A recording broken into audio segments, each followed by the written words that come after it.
अस्सलामुअलैकुम वरहमतुल्लाहि वबरकातुहू। Welcome to education hub. Hope all of you are right. आज इस लेक्चर में हम 3 टॉपिक के ऊपर बात करेंगे। सबसे पहले हम देखेंगे जो हमारी अर्थ है इसमें चेंजिंग कैसे आती है, यानी इसमें मूवमेंट किस तरह से शुरू होती है। और दूसरा हम बात करेंगे आज इसी लेक्चर में अर्थक्वेक कैसे आता है और वोल्केनो एक्टिविटी के बारे में। ये इन तीन टॉपिक के ऊपर आज इस वीडियो में हम बात करेंगे।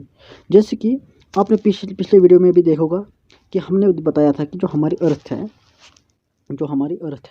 हमारे अर्थ में क्या होता है कि हमारे अर्थ में 3 लायर्स होती है, यानी कि हमारे अर्थ में 3 लायरों से हमारी अर्थ बनी होती है।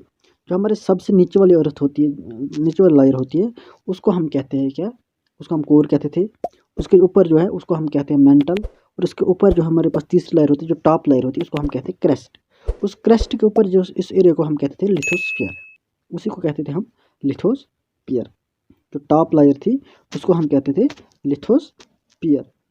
अब जो ये लिथोस्फीयर है, लिथोस्फीयर जो होती है ना, ये नंबर ऑफ प्लेट्स में क्या होती है, बटी हुई होती है। इसमें बहुत सारे प्लेट्स बनी होती हैं, ब्रोकन होते हैं, टूटी हुई होती है अलग अलग प्लेट्स में।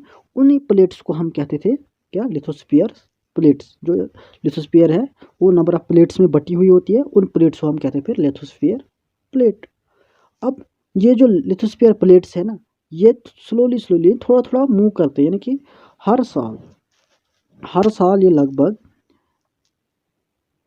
1 मिलीमीटर इसमें मूवमेंट आती है। यानी हर साल में 1 मिलीमीटर की मूवमेंट इसमें आती है, किसमें, लिथोस्फीयर प्लेट्स में। और ये मूवमेंट जो है ये किसकी वजह से आती है, ये आती है हमारी जो अर्थ है, अर्थ के अंदर जो हमारे पास क्या होता है, मोल्टन मैग्मा। अर्थ के अंदर क्या होता है हमारे पास, मोल्टन मैग्मा। जो मैग्मा हो ना, मैग्मा जो अर्थ के अंदर मूवमेंट करता है, उसकी वजह से जो लिथोस्फीयर प्लेट्स हैं वो भी मूवमेंट करते हैं। और जो मोल्टन मैग्मा होता है ये किस डायरेक्शन में मूव करते हैं, सर्कुलर डायरेक्शन में। ये किस डायरेक्शन में मूवमेंट करता है, सर्कुलर डायरेक्शन में ये मूव करते रहती है। अब जब इसकी वजह से लिथोस्फीयर में मूवमेंट आई, और लिथोस्फीयर की मूवमेंट की वजह से क्या हुआ, हमारा जो ये है सरफेस ऑफ अर्थ, उसमें भी मूवमेंट शुरुआत हो गई। जो हमारे सरफेस ऑफ अर्थ है उसमें भी मूवमेंट शुरू हो गई। जो सरफेस ऑफ अर्थ उसमें मूवमेंट किसकी वजह से, लिथोस्फीयर की मूवमेंट। लिथोस्फीयर की मूवमेंट किसकी वजह से होती है, ज़मीन के अंदर मैग्मा पाया जाता है। मैग्मा के जब ज़मीन के अंदर मूवमेंट करता है, उसकी वजह से ज़मीन के ऊपर जो लिथोस्फीयर प्लेट्स होती है वो प्लेट्स मूव करती है। उन प्लेट मूवमेंट की वजह से हमारी जो अर्थ का सरफेस है वो भी चेंज होता है ना, उसमें भी मूवमेंट शुरू हो जाती है। अब जो ये मूवमेंट है, ये मूवमेंट 2 किस्म की फोर्स से लग जाती है। यानी हमारे अर्थ की जो मूवमेंट है ये 2 किस्म की मूवमेंट की वजह से होती है। एक हमारे पास होता है एक्सोजेनिक, एंडोजेनिक, और दूसरा हमारे पास होता है एक्सोजेनिक फोर्स। एंडो मतलब इन, एंडो का मतलब इन, ज़मीन के अंदर। जेनिक मतलब ओरिजिन, जहाँ कहाँ शुरू हुआ, अंदर, यानी कि ज़मीन के अंदर से जो फोर्स लगती है उसको हम कहते हैं एंडोजेनिक फोर्स। एक्सोजेनिक मतलब ज़मीन के बाहर, एक्सो मतलब आउट और जेनिक मतलब शुरू, यानी कि ज़मीन के बाहर जो फोर्स लगती है उनको कहते हैं एक्सोजेनिक फोर्स। उनको हम क्या कहते हैं, एक्सोजेनिक फोर्स। अब जो एंडोजेनिक फोर्स है ये भी 2 किस्म की होती है। एक होती है हमारे पास सडन फोर्स, एक होती है हमारे पास डायस्ट्रोपिक फोर्स। सडन में क्या आता है, जो अचानक से फोर्स लग जाती है वो क्या आती है, हमारे पास अर्थक्वेक होता है, हमारे पास आ जाता है, हमें वोल्केनो एक्टिविटी होती है, लैंडस्लाइड होती है कहीं कहीं पे। ये किसकी वजह से होती है, ये सडन फोर्स की वजह से होती है। और दूसरी जो है वो बिल्डिंग माउंटेन की वजह से होती है, उसको उनको कहते हैं हम डायस्ट्रोपिक फोर्स। अब दूसरा हमने बोला था टाइप, हमने एक्सोजेनिक फोर्स, यानी कि ज़मीन के बाहर कौन सी फोर्स लगती है, इरोजन हमारे पास होता है, और डिपोजिशन। इरोजन कहीं से उठ जाना, इरोजन मतलब इरोड होना, उड़ जाना।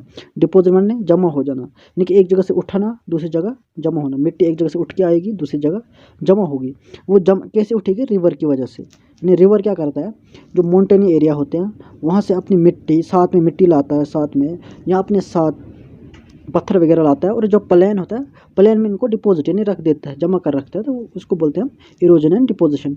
इसी तरह ये विंड की वजह से भी हो सकता है, ये सी वेव्स की वजह से हो सकती है, यानी समुद्र में जो वेव्स बनते हैं उनकी वजह से।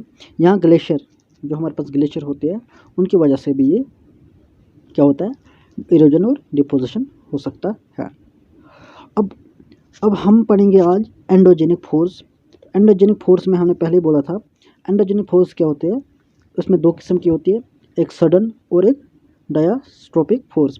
सडन मतलब कि कभी कभार ये क्या करता है, सडन मूवमेंट करता है, और कभी कभार ये क्या करता है हमारे पास, कभी कभार ये हमारे पास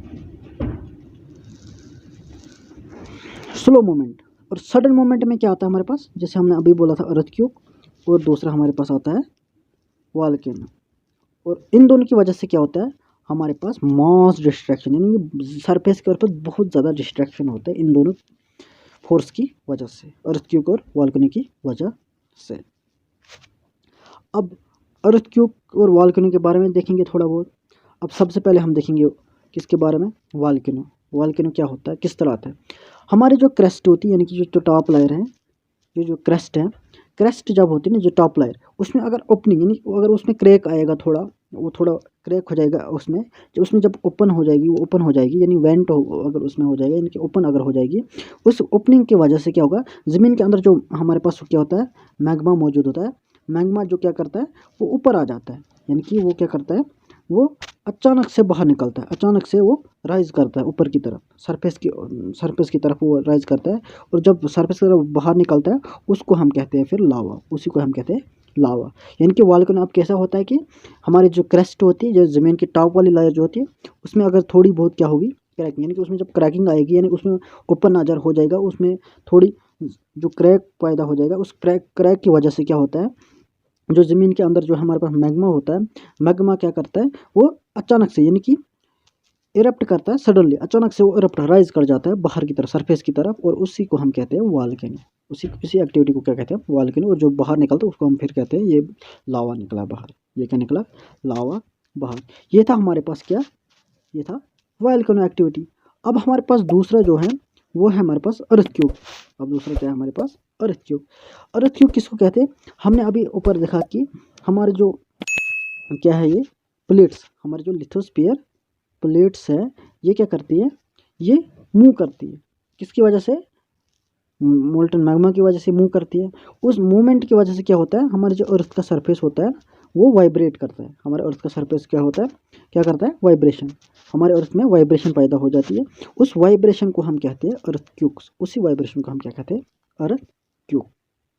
लेकिन अब जहाँ से अर्थक्वेक स्टार्ट होता है, जिस पॉइंट से, यानी कि जो हमारा क्रस्ट है, यानी कि ये जो हमारा है, ये हमारा क्रस्ट है, यानी टॉप लेयर जो ज़मीन की है, क्रस्ट।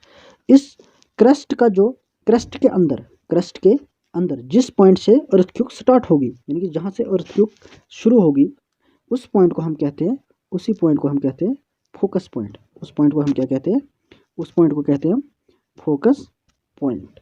जहाँ से, क्या बोला मैंने, जहाँ से ये अर्थक्वेक शुरू होगी, जिस पॉइंट से क्रस्ट के अंदर, इस क्रस्ट जो टॉप है इसके अंदर जिस पॉइंट से ये मूवमेंट, यानी कि ये अर्थक्वेक स्टार्ट होगा, उस पॉइंट को हम कहते हैं फोकस। ये वाला जो है हमारे पास, ये यहाँ पे लिखा है फोकस, किसको कहते हैं, ये वाला पॉइंट, यानी क्रस्ट के इस पॉइंट को हम कहेंगे फोकस। इस पॉइंट को क्या कहेंगे, फोकस पॉइंट। अब दूसरा हमारे पास याद रखना है कि एपी सेंटर पॉइंट किसको कहते हैं, यानी कि फोकस पॉइंट। अब समझ आएगी, क्रस्ट के अंदर जो है, जिस पॉइंट से अर्थक्वेक स्टार्ट होगी, उसको कहते हैं हम क्या, उसको कहते हैं हम फोकस पॉइंट। लेकिन दूसरा हमें याद रखना है एपी सेंटर पॉइंट।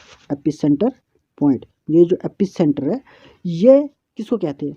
अब जो क्रस्ट है, अब क्या बोला हमने, ये है हमारे पास पॉइंट फोकस, ओके, क्रस्ट के अंदर, लेकिन उसके उसी के साथ, उसी के सीधे डायरेक्शन में, अबो सरफेस के ऊपर, यानी कि ज़मीन पर, ज़मीन जो ऊपर जिस पे हम खड़ा रहते हैं, उसी पॉइंट जहाँ से फोकस अर्थ स्टार्ट हुआ, उसी पॉइंट के ऊपर, जो सरफेस के ऊपर पॉइंट होता है, उस पॉइंट को हम कहते हैं एपिसेंटर पॉइंट। उस पॉइंट को हम कहते हैं एपिसेंटर पॉइंट, यानी कि क्रस्ट के अंदर जो पॉइंट जहाँ से अर्थ स्टार्ट होगा, उसको हमने कहा फोकस पॉइंट, यहाँ पर फोकस पॉइंट। और अंदर जो है उसी पॉइंट को हम टॉप पे देखेंगे, यानी सरफेस के ऊपर देखेंगे, उसी पॉइंट के डायरेक्शन में ऊपर, तो उसको कहेंगे हम एपी सेंटर। उसको हम क्या कहेंगे, एपी सेंटर। उम्मीद है ये समझ आ गया होगा, एपी सेंटर किसको कहते हैं और फोकस किसको कहते हैं। अब जो ये फोकस है, यानी कि जो एपी सेंटर पॉइंट है, इसके जो आसपास वाले नज़दीक वाले जो हमारे पास क्या होते हैं, उसके नज़दीक जो हमारे पास एरिया होता है, उनमें क्या होता है, उनमें अर्थक्वेक जो है ना, वो ज़्यादा आता है, यानी उनमें से डैमेज यानी कि कोई नुकसान ज़्यादा होता है। और जितना जितना हम दूर जाएंगे उस एपिसेंटर पॉइंट से, उतना ज़्यादा हमारे पास अर्थक्वेक का जो वो कम ऑब्जर्व होगा, यानी हमें कम लगेगा अर्थक्वेक हुआ, लेकिन हमारे पास नुकसान भी कम होगा। लेकिन जितना हम नज़दीक उसके नज़दीक होंगे उतना ही ज़्यादा हमारे पास अर्थक्वेक से डैमेज ज़्यादा होगा। ये था हमारा आज का लेक्चर, जिसमें हमने बोला कि चेंजिंग ऑफ अर्थ किस तरह होती है और वॉल्केनो एक्टिविटी क्या होती है और अर्थक्वेक किस तरह आता है। एक मिथ है हमारे पास, जो लोग कहते हैं कि हमारे पास ज़मीन के नीचे एक बेल है, उसके एक सींग पर ज़मीन होती है, जब वो एक सींग से फिर दूसरे सींग पर उसको ट्रांसफ़र करते हैं और अर्थक्वेक होती है। ये एक मिथ है। ये क्या है हमारे पास? मिथ। ये सही बात नहीं है, मिथ है हमारे पास। लेकिन एक्चुअल में कैसा होता है हमने अभी देखा कि अर्थक्वेक किस तरह आता है। उम्मीद है आज का ये लेक्चर आपको समझ आ गया होगा। मिलते हैं अगले वीडियो में, तब तक के लिए बाय, खुदा हाफिज़।